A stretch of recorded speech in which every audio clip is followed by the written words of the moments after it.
যে রাজনীতি শুধুমাত্র একটি টয়লেট রুমের মতো, এর চেয়ে বেশি কিছু নয়। পার্টিগুলো অহংকারে ডুবে রয়েছে। পার্টিগুলো ভাবেন যে পুরো দেশটাই তারা চালাচ্ছে।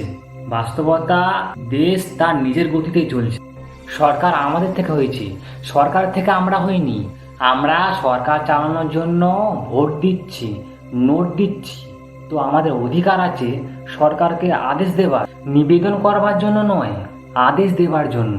নিবেদন তখন করতাম যখন এদেশে ইংরেজ সরকার চলতো, যে আমি আপনার কাছে একটা মেমোরেন্ডাম নিয়ে এসেছি, আপনি এটাকে একটু ধ্যান দিন তো। কিন্তু এখন তো আপনি বলুন, আমি আদেশপত্র নিয়ে এসেছি, আপনি এটাকে করুন, কেননা আপনাকে ভোট দিয়েছি, নোটও দিয়েছি।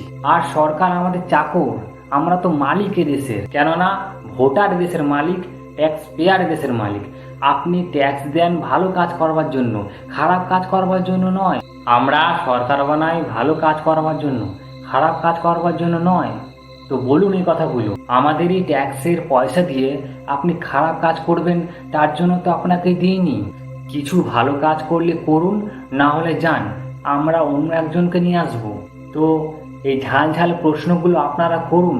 আর ভারতীয়তায় রাজনীতিকে আমি যদি পরিভাষিত করি, তো রাজনীতির সম্পর্কে আপনি একটি মনের ছোট জায়গায় বসিয়ে নিন যে রাজনীতি শুধুমাত্র একটি টয়লেট রুমের মতো, এর চেয়ে বেশি কিছু নয়। ঘরে টয়লেট রুম আছে না, তো পুরো ঘরটা তো টয়লেট রুম হতে পারে না। ঘরে একটা ছোট কোণে টয়লেট রুম হয়, যেখানে আমরা 10 থেকে 15 মিনিট বসতে পারি, এর থেকে বেশি না। রাজনীতিও ওই পর্যন্তই, কেননা এর আগে তো কিচেন রুম আছে, ডাইনিং রুম আছে, বেডরুম আছে, এটা গুরুত্বপূর্ণ। টয়লেট রুম না, 15 মিনিটের জন্য ব্যাস। তো রাজনীতিও ওইটুকুই, এটাকে এর থেকে বেশি মাথায় বসাতে যাবেন না, তো আপনারই অসুবিধা হবে। রাজনীতিকে প্রয়োজনের তুলনায় বেশি উঠিয়ে দিয়েছি, এতটাই উঠিয়ে দিয়েছি যে প্রতিটা ছোট বড় কাজের জন্য কোনো না কোনো কুঠারাকে ডেকে আনি। হ্যাঁ, মন্দিরের উদ্ঘাটন ওই কুঠারা করে যে সারা জীবন ধর্ষণ করে এসেছে, যে অন্যর ঘর জ্বালিয়েছে, যে অন্যের ঘরে চোর লাগিয়েছে।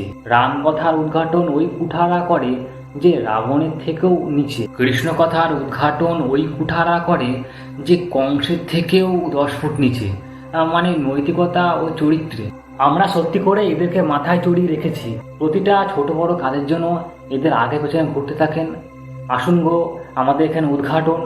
কোথায় ফেসে গেছেন আপনারা, কোথায় ফেসে গেছেন আপনি এদের চক্করে? সেই জন্যই আমি ভেবেচিন্তে বলেছি, পলিটিক্স আর কুঠারা মানে টয়লেট রুমের মতো। ঘরের দরকার, কিন্তু পুরো ঘর ওটা নয়, কিছুটা অংশ সেইটুকুই ভরে রাখুন।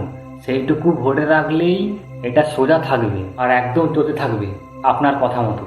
আপনারা রাজনীতিকে যেভাবে মাথায় চড়িয়ে রেখেছেন, যদি পুরো ঘরটা বাথরুম হয়ে যায় তাহলে কি হতে পারে? যার ফলে আপনাকে বাড়ি ছেড়ে চলে যেতে হবে। সেজন্য এদের বেশি মাথায় চাপাবেন না। এদের আগে পেছনে মালা নিয়ে দাঁড়িয়ে পড়া, আপনি জানেন যে তার চরিত্র একদম বাজে, চোর, লম্পট, ডাকাত। তাহলে কেন তাদের সামনে মালা নিয়ে দাঁড়িয়ে থাকেন? তাদের সম্পর্কে জানা সত্ত্বেও না জানলে সে কথাটা তখন আলাদা।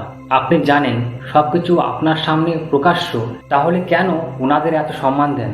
ভারতের মানুষ তো আত্মসম্মানের জন্য গলা কাটিয়ে নেয়, তাহলে আপনারা কেন? আপনি যখন আত্মসম্মানের সাথে দাঁড়ানো শুরু করবেন, তখন আপনাকে এই পলিটিশিয়ানরা সম্মান করতে শুরু করবে। যখন এনাদের সামনে আপনি গড়াগড়ি আর লগাতে থাকবেন, এরা আপনার মাথায় চড়ে বসবেন। সেই জন্যই ওনাকে ওনাদের জায়গায় থাকতে দেবেন, আপনি আপনার জায়গা খুঁজুন।